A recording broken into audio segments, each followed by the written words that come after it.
Hi, welcome to the Greater Greener Georgia podcast. My name is Mia Delamar, and today we have on our couch Mr. Peter Hubbard, who is running for Georgia Public Service Commission. Introduce yourself, tell us where you're from. It's great to be here, Mia. So I'm Peter Hubbard, and I'm running for the Public Service Commission in District 3, but it's an important message that anyone, anywhere can vote for both of these Public Service Commission seats. So I was raised just outside of Georgia in Chattanooga, went to the University of Memphis. That's where I studied astronomy and physics. And then I went to Johns Hopkins University out of Baltimore, and that's where I studied economics. And so what I did with that is for the last 15 years, I've been in the energy industry, consulting, putting together power plans for electric utilities, helping them just tackle different markets. And so that was 12 years of my career. The last 3 years I've been in solar and battery storage development, trying to bring these clean energy resources to the market. And I think the most important thing is that in the last 6 years, I formed a nonprofit called the Georgia Center for Energy Solutions so that I could go down in front of the Public Service Commission and make the case for clean energy resources and lower cost bills. And so that's what I've been doing really as a volunteer for the last 6 years, and just really trying to be an advocate for lower power bills in Georgia. Yeah, so truly a servant leader and making that nonprofit. That's incredible. So we already have a couple of touch points there. You went to school, you grew up in Chattanooga, and then you went to school in Memphis. I went to Belmont. Nice. So that's my Tennessee tie, nice. And then you went to school in Baltimore, and I go to Preakness every year, like my family goes. So I think that's super cool. So what are a few of your guilty pleasures? What do you do for fun? Yeah. Well, I have a 4-year-old and a 3-year-old, almost 4-year-old now. 9-year-old cool. And a 4-year-old is what I have. And so my 9-year-old son and my almost 4-year-old daughter, what I'd love to do is just spend time with them, and go on adventures with them. And so. Here in Georgia, we've been camping on Cumberland Island. We've been hiking in Cloudland Canyon. That's what I like to do, is spend time with my family. I'm also a whitewater kayaker. I like to cook. And I'm an energy nerd, so I dig into all things energy as well. Yes, I love kayaking. I don't know if I've done like whitewater's a little more dangerous, like that's like rushing water. Yes, so I do this calm, serene, nice little ocean flow kayaking. So I'm very much a scenic route kayaker. But I actually want to try like some whitewater activity. But I just saw a video on TikTok of like a guy that got stuck in a thing, and then he was trying to get out. And so maybe not for me right now. It's fun, but it has a couple risks. Yeah, absolutely. So I mean, let's get right into it. Why are bills so high right now? Well, let's be clear about why bills are high. It's because we've got 5 Republican public service commissioners who have voted 6 times in the last 2 years for rate hikes. And that's amounted to an increase of about $600 a year for each family that pays a bill. It's a 37% increase in a very short period of time. And so it really is because we have commissioners whose mandate is to provide for affordable power bills, but they just haven't been doing they've been a dereliction of duty. They've failed in their duty to protect consumers, and they've really been advocates for corporate interests and not for the consumer, for residential customers like you and me. And so that's the plain fact of the matter. That's why your power bills are high. And also because we've made poor decisions and continue to make poor decisions with respect to building out fossil fuel power plants that we don't need. And so there's a range of reasons, but at the core of it, we've got 5 Republican commissioners who are voting to raise your power bill. Okay, so realistically, can anything truly be done to lower the bills? Yeah, there's always something that can be done when you have high power prices and high prices altogether. There's always something that can be done. And so, what we can do is not accept the status quo of Republicans rubber stamping every power plan that Georgia Power Company puts in front of them. But realistically, what we can do is stop the bleeding, stop increasing our power bills, but also push back on on the power plan that we have right now. So I'll just give you an example. Georgia Power Company earns a very healthy, almost 12% return on everything that they build. The rest of the electric utility industry earns about 9.5%. That difference each year is around $300 million, and that could right there save $150 for each family each year. Now, that's not as much as the $600 I just told you, Yeah. so we still have a ways to go. But that's only $300 million out of Georgia Power Company's $2.5 billion profit last year. So there's more that we can do. We also have to be prudent about which power plants we build, what we retire. But there is a way to provide rate relief, as well as we also have a tariff structure. We can carve out for certain classes of customers a differential rate that can help them as well. We had seniors that were dependent on federal assistance that is no longer there, the LIHEAP grants. And so we have to find a way to provide, kind of backstop that and provide that relief. And we can do that as commissioners. I'll have to bring along a couple of other commissioners. And hopefully after this year, we'll have 2 Democratic commissioners. And I feel confident I can convince 1 or 2 others. Absolutely. So assuming everything goes perfectly, what is a realistic timeline for people to expect relief on their bills? Yeah, we've got to get that majority on the commission, so we have the chance to flip 2 seats to the Democratic side and then a 3rd seat next year. And so the realistic time frame is when we have the majority in 2027. But there's a lot that we can do even before then with the bully pulpit of having 1 or 2 seats on that commission. And I also, like I said, I really do feel that I can convince some of the other commissioners to come around, and they're hearing the same thing from their constituents. They're fed up with high power bills. I can provide actual pathways to lower power bills for people and bring them around. So yeah, I think the realistic time frame is 2027, but I'll be doing everything I can to bend that curve towards a more just and reasonable power bill as soon as I'm in office from day 1. Awesome. And it's great that you're being transparent about timelines and what's realistic, because normally in politics, sometimes we can overshoot and say immediately when nothing really happens. I'd rather underpromise and overdeliver. Absolutely, absolutely. So we've been getting a lot of questions online. Why should someone believe you that you aren't just going to get bought by Georgia Power like the current commissioners? And do you think you can get any of the other commissioners on board with your vision, when you start? So why should we believe you? Why do we think that you'd be the guy not to fall into the pockets of Georgia Power like all the other commissioners? Why should the public trust you?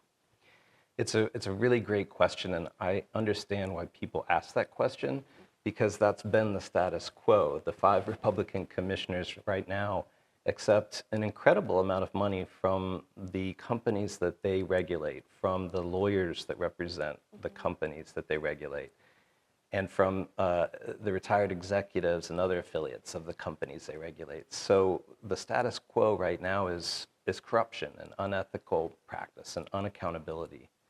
So I understand where they're coming from, but what I would say is just look at my track record. For the last 6 years, I've been going down before the Public Service Commission to fight for lower power bills, and I don't think that Georgia Power Company is very excited about the prospect of me joining the commission and actually being a voice for the people rather than for the corporations. So Right. I would really just point to my record. The fact that I've been a volunteer for 6 years. No one's paid me to do this. It's because I believe in this, and I know that we have a better future that we can leave, not only for us, but for our children as well. Yeah, absolutely.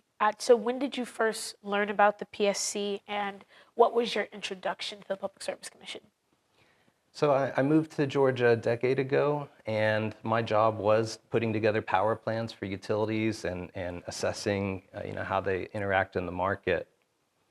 And when I moved here to Georgia, I started looking at the power plan that we had here that comes from Georgia Power Company, and I realized we could do a better job. So in 2019, that's when I started the nonprofit, went down before the commission and made comments about how we could increase the amount of solar, don't need to keep burning coal.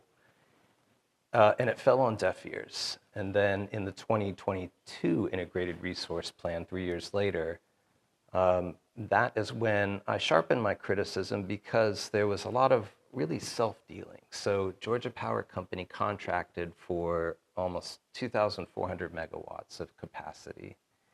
And 85% of that was 100% was from gas plants, Right. but 85% was from an affiliate of Georgia Power Company, both owned by Southern Company. So it was one hand paying the other, and that didn't sit well with me. Then in the 2023 Integrated Resource Plan update, that's when we started to see this explosive data center growth, and there was a secretive fossil fuel plant, the Yates combustion turbines that was snuck into that Integrated Resource Plan. And then in this 2025 Integrated Resource Plan, we see even more fossil build out to accommodate data center growth. And we don't need to do that. There's cleaner resources out there. So really my involvement came from seeing that there's a better pathway and knowing that we can fight for lower power bills for consumers in Georgia, but it falling on deaf ears. And so that's how I got involved and why I'm here today. Absolutely. And for the people at home who haven't heard of the IRP or the Integrated Resource Plan, that is? The Integrated Resource Plan is every 3 years, there's a power plan that Georgia Power Company puts forward about what to build and what to retire over the next 20 years. And that's used as the basis for setting rates in a rate case that was frozen for 3 years, so they locked in those high prices. And that Integrated Resource Plan is put in front of the commission to approve or disapprove, and every time it's rubber stamped. Awesome. And so how has your understanding of the PSC changed over time, of how it works, changed over time? And was there an interaction or a moment that made you go, oh, it's like that? Well, my interaction with the PSC has really just been one of discovering more and more things that make me shake my head and wonder why are we doing things this way? Yeah. And discovering ways that like water flows into cracks. A monopoly utility will find every way they possibly can to extract wealth and move it from one customer class to another, and that's what they're doing now. Or at least moving it from all customer classes into their pockets.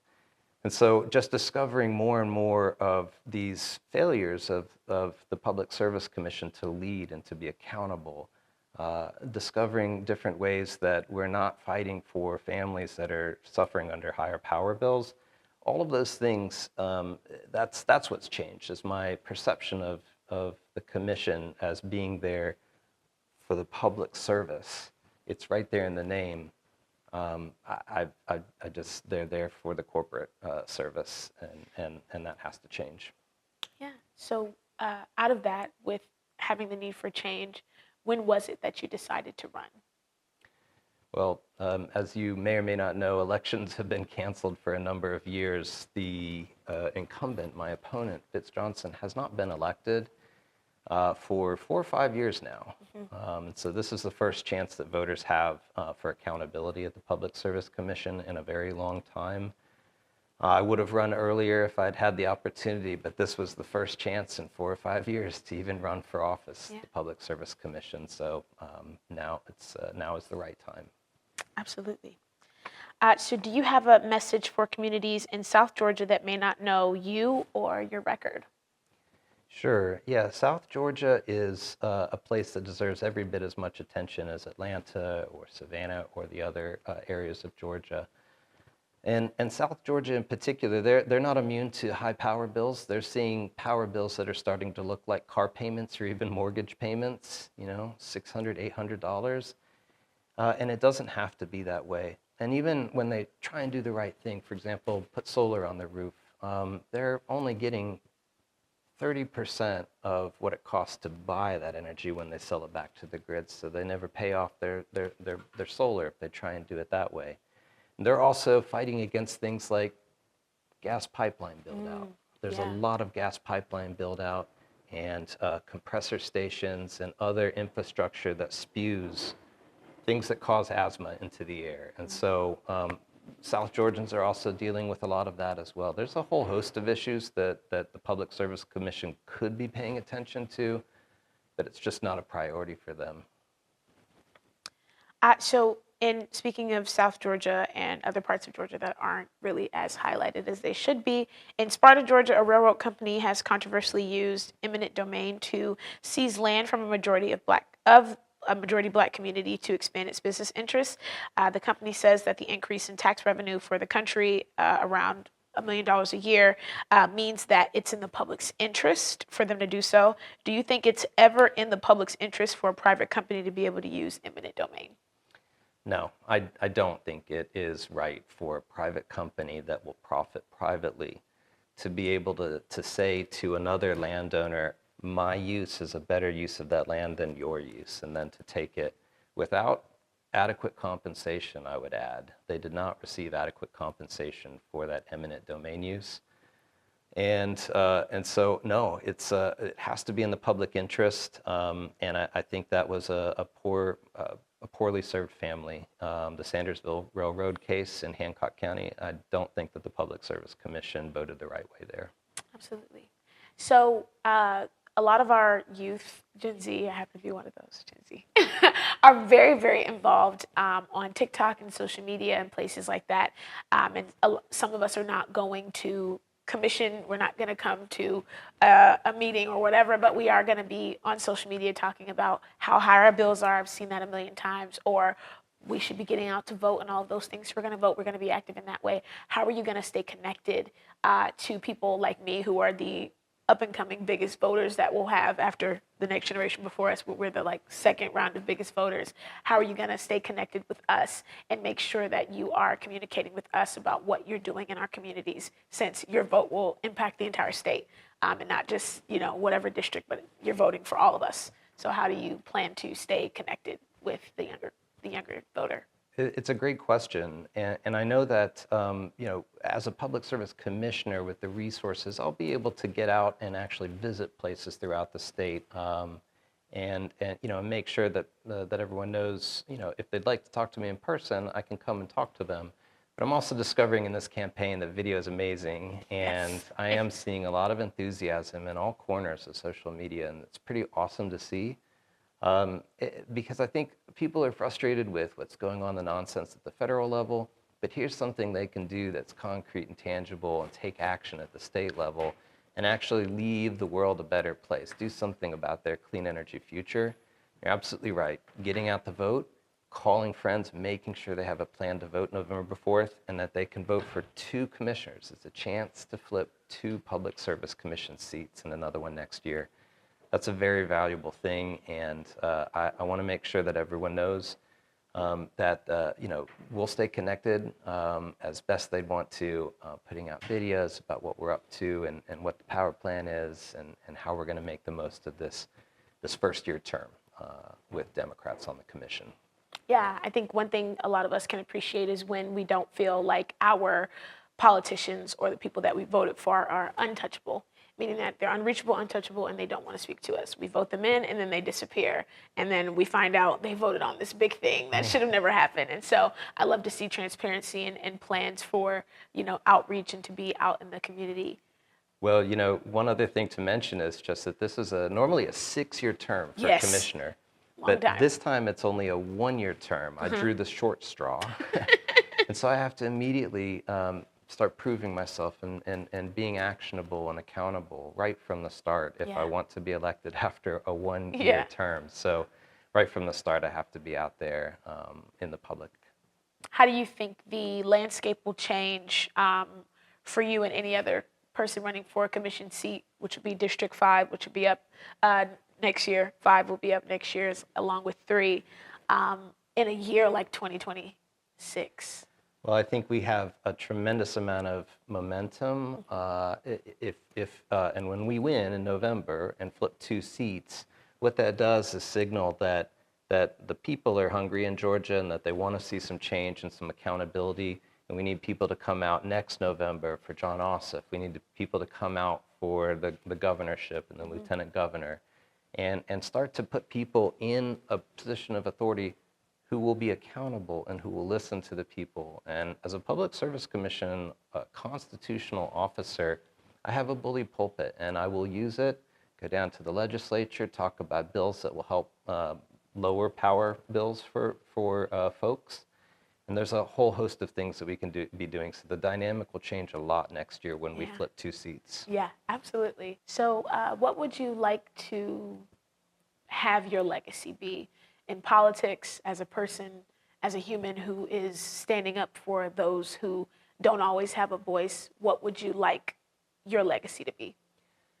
Well, the first thing I go to is this really isn't about me. This is about fighting for the people of Georgia. And so if I can serve the public in this office and help drive down power bills and leave this state a better place than I found it, it's an old Boy Scout motto, I'll be happy. It's what I want my legacy to be, and the legacy of this time in office, if voters put me there, is that we could have had and will have a better energy future, and could have had it had we started sooner as well. But there's no reason that we can't have our cake and eat it too. Why we can't have the energy that we need to grow our economy, have it be clean, have it be affordable. We can have all of those things, and we don't have to sacrifice. But we need to have commissioners who are accountable, and that's what I want the legacy of this time to be, is that change that we all need to see. The change we all need to see. Well, thank you so much for joining us today. It's been an incredible, incredible conversation. And thank you guys for watching. I've loved having Mr. Hubbard on our couch today, and we're hoping for a huge victory on November. So is there anything else you'd like to tell the voters? Yeah, I just really want to emphasize the fact that this is our time to flip 2 seats on the Public Service Commission and a 3rd next year. And it is really on us to get out the vote and make sure that everyone knows what the PSC is, what the PSC does, and how important it is to just the quality of our lives and the affordability of our lives. And that power is yours, and don't waste it. Please come out and vote November 4th. Thank you.